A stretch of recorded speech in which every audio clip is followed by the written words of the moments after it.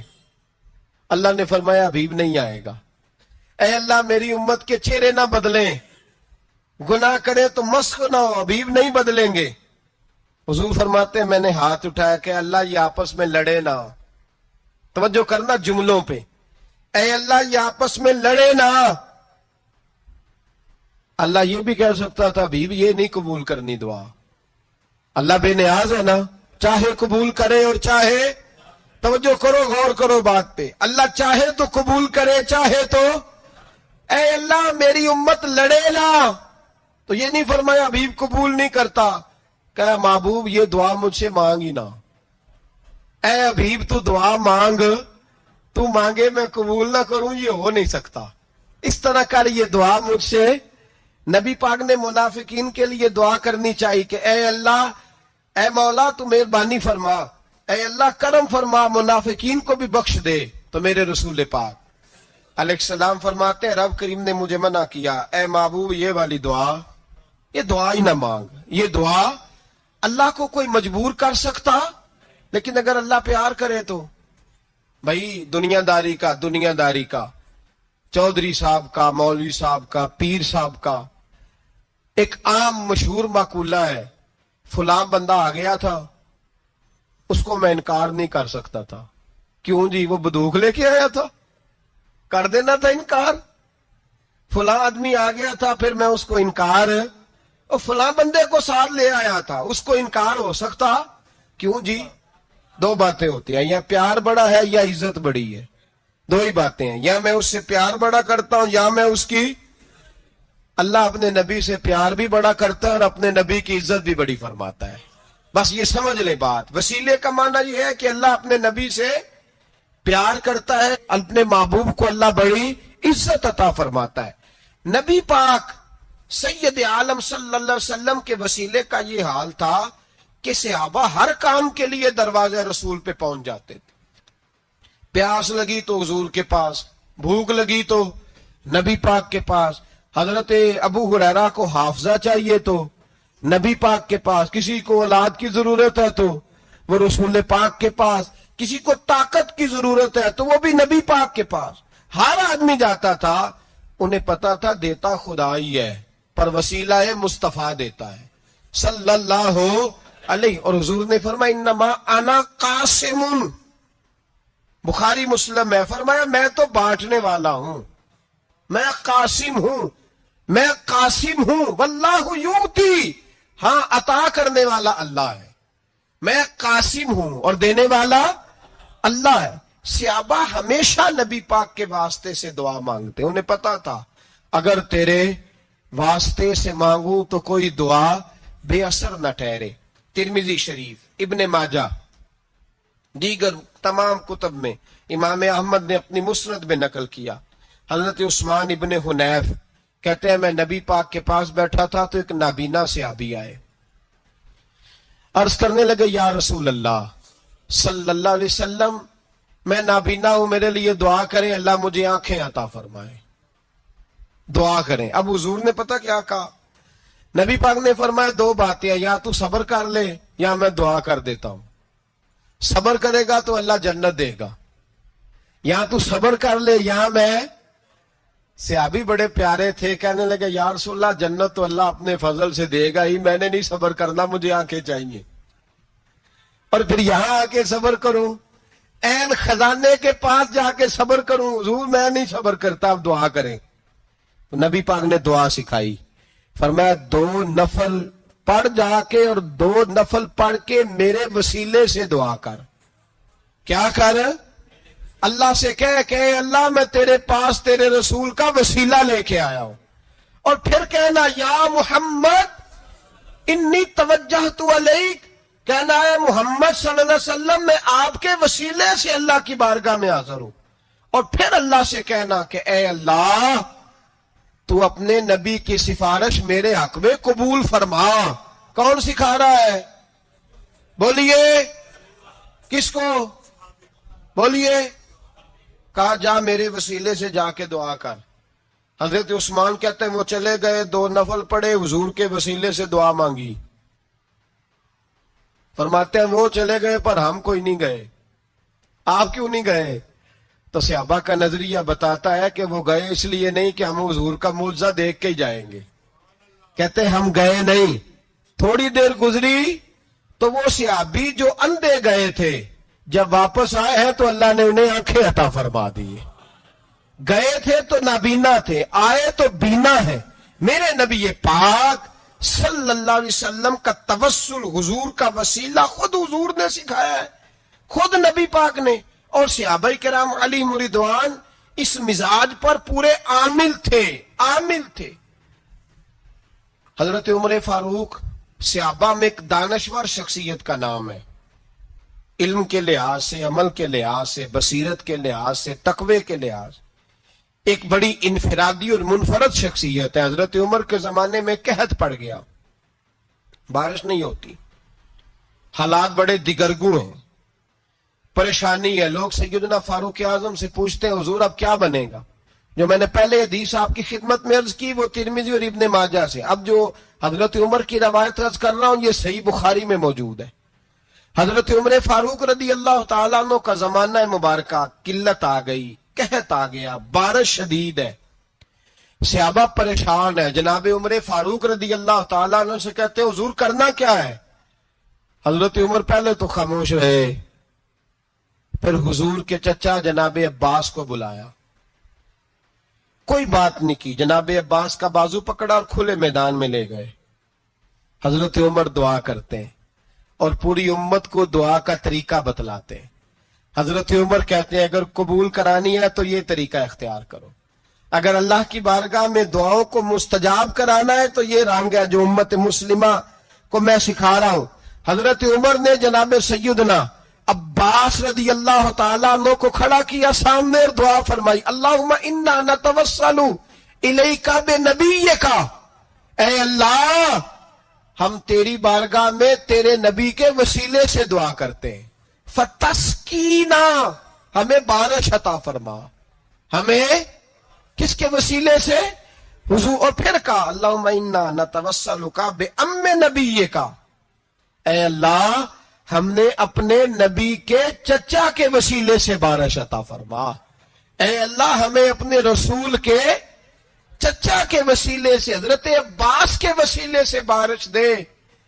صحابہ کہتے ہیں جب ہم گئے تھے دعا مانگنے تو خشک سالی تھی, اور جب گھروں کو آ رہے تھے تو ہمارے کپڑے بارش سے بھیگ چکے تھے. اللہ نے بارش عطا کس کے وسیلے سے؟ حضرت عباس. اچھا یہ بات یہاں قابل غور ہے, حضرت عمر کے وسیلے سے بھی دعا ہو سکتی ہے, دعا سیدنا عمر فاروق کے وسیلے سے بھی. لیکن حضرت عمر رضی اللہ تعالیٰ عنہ نے نبی پاک کے چچا, چونکہ حضرت عباس جب آیا کرتے تھے تو حضور کھڑے ہو کے استقبال فرماتے تھے آپ کو دیکھتا ہوں تو مجھے اپنے والد کی یاد آتی. حضرت سیدنا عمر نے بتلایا کہ میں اس کو لے کے جا رہا ہوں جو نبی پاک کے زیادہ قریب ہے, جو حضور کے زیادہ قریب ہے, ان کے وسیلے سے دعا فرمائی. امت کو کیا درس دیا؟ فرمایا جو بھی حضور کے قریب ہو اس کے وسیلے سے دعا کرو, اللہ تمہیں آسانیاں نصیب فرمائے گا.